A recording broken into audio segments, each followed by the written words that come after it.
Oh boy, this is the Elven Stargazer. This is one of the most unique and interesting towers in the game, but not necessarily the best, at least in my opinion. So, according to Ironhide, we've got a lot of magic damage. We've got a pretty long cooldown here and mid-range. We've got two abilities, obviously, the Teleport or the Rising Star. So teleport's pretty self-explanatory. We do 3, I think 4, and then 6 enemies teleported. And then we can do a Rising Star, which does 3, 4, or 5 stars, depending on the level. It does increase damage as you level them up.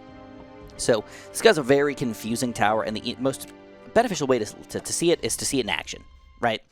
So right from the get-go, this is what we're going to do. We're going to build an Elven Stargazer up to 4th tier and talk about its damage real quick. So low, 5 to 8, but it does 5 attacks per shot. So it's going to be really 25 to 40. Usually about 33 or so damage. 9 to 17 for level 2, 16 to 30 for tier 3, and lastly 27 to 49. So again, this is really 125 to about 250 or so. So we're going to set up this next wave, talk about the Rising Star and the way this guy attacks and why that doesn't really work super well with each other. So I'm just going to buy it. So, first of all, again, let's check out that damage. Just going to see it in action here. Here's the Abomination. See if we do about 200 damage or so. One quick 1, 2, 3, 4, 5 attacks. We get about 451, so we're about 180 damage or so in that one quick shot there. So you're going to notice that we don't just shoot one unit. We're going to go 1, 2, 3, 4, 5. We're going to shoot every unit we possibly can. And the only way you're going to end up getting the actual extra Stargazer stuff is you specifically kill that unit with a regular base attack, not with a Rising Star. So this is the limitation of the tower in itself. If you do not kill that tower with the base attack, that unit with the base attack, the Rising Star will not happen. If the Rising Stars explode out and kill other units, you do not grouped attack them either. So it upsets me because I'd really love it if a Rising Star exploded out, killed another unit, and that Rising Star also exploded into something else to make a chain reaction of ridiculous Rising Star action. Unfortunately, that is not the case. That just doesn't happen.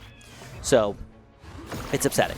It's upsetting. Just straight up. It's upsetting that the Rising Star doesn't work as well as it probably should because we're not killing the front unit to let the explosions happen. We're killing all the units all at once, and it makes it so easy for other towers to accidentally kill the guys, or even reinforcements to kill the other guys, or even your hero to kill the people. It's like so easy to make a problem happen where the Rising Star doesn't happen, and it feels like such a waste of money, at least in my opinion. Now, we do have a redeeming factor. The Teleport is pretty cool. You can do 3 enemies for 250. You can get another 150 bucks to make it 4, another 150 bucks to make it 6. It's one of those abilities that, like, it kind of makes sense for the money spent. It's kind of a weird thing. Like, 3 to 4 is fine, but you spend less money on it. And then 4 to 6 is obviously a slightly larger jump, so going 3rd tier is going to make more sense than sticking with just a 2nd tier here. We do have another redeeming factor here, which is against flying units. So, of course, flying units are a big problem because if you don't have them in the front of the entire pack, you can't hurt them all, right?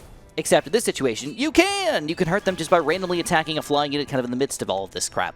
So the Elven Stargazer definitely does a little better against flying units than a lot of the other guys, but it doesn't seem like it does anything special to them or anything like that. It just is easier to kill them, basically, if that's your style.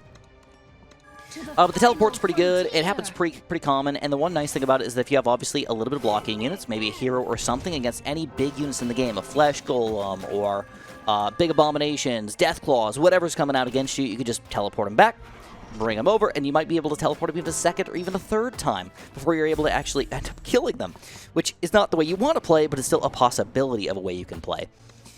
So my biggest problem with them is the fact that they cost so much money. Alright, if they were a bit cheaper, it would make sense, but for a base cost of 125, another 175 here, 255, and a whopping $315. We should be doing major artillery damage for this kind of money here, and it doesn't feel like it officially happens that way. Plus, the abilities are still fairly expensive on top of that, and you pretty much need them, kind of, to make them an effective tower here.